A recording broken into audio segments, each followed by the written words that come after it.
Kita juga melakukan upaya transformasi bukan hanya di bidang berbasis batu bara, tapi juga di energi terbarukan. Kita akan membangun pembangkit listrik tenaga surya ya PLTS, yang sekarang ini kita sudah mulai bekerja sama dengan Angkasa Pura II.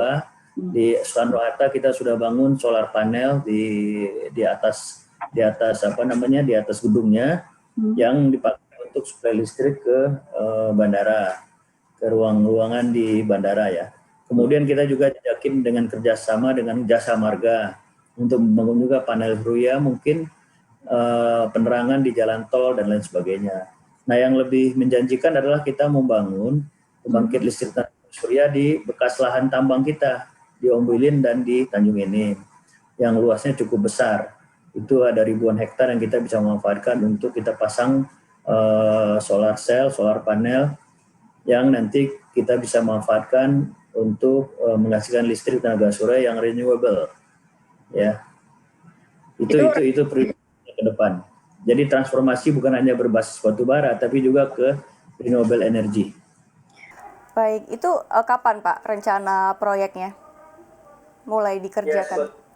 Kalau yang dengan Angkasa Pura kita udah beroperasional, Jasa Marga kita mau jajaki, terus yang Ombilin dan Tanjung Enim yang pasca tambang karena ini skalanya besar, kita lagi bicara dengan PLN untuk bisa menjadi off-taker ya, pembeli dalam bentuk IPP penjualan tenaga listrik dari surya ini. Karena bagian dari ya. Berapa nilai investasinya? Kalau yang di tambang Ombilin dan Tanjung Enim kita masing-masing punya kapasitas sampai bisa 1000 megawatt.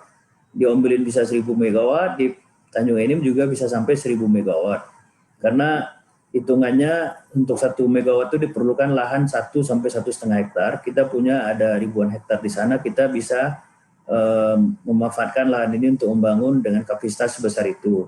Tapi ini tentunya harus disejalankan dengan kebutuhan PLN. Nah, kebutuhan PLN berapa bisa absorb listrik dari tenaga surya ini. Dan mengenai investasinya, ya tentu tergantung berapa besar megawatt yang kita akan bangun. Jadi ini saling terkait nih. Jadi ada hitungannya untuk pembangunan PLTS sekian megawatt itu sangat tergantung kepada banyak hal. Yang pertama itu lahan. Nah, kalau lahan ini kan kita sudah punya, jadi relatifly nggak ada capex untuk pembebasan lahan. Nah, tinggal adalah untuk penyiapan panel surya dan lain sebagainya. Berapa Pak? Angkanya juga sangat tergantung kepada besar yang kita bangun. Nah, besar yang kita bangun itu sendiri masih nunggu dari PLN. Berapa yang dia bisa absorb ya. Jangan lupa unduh aplikasi CNBC Indonesia di Google Play Store dan App Store untuk ikuti terus perkembangan terkini terkait berita ekonomi dan bisnis.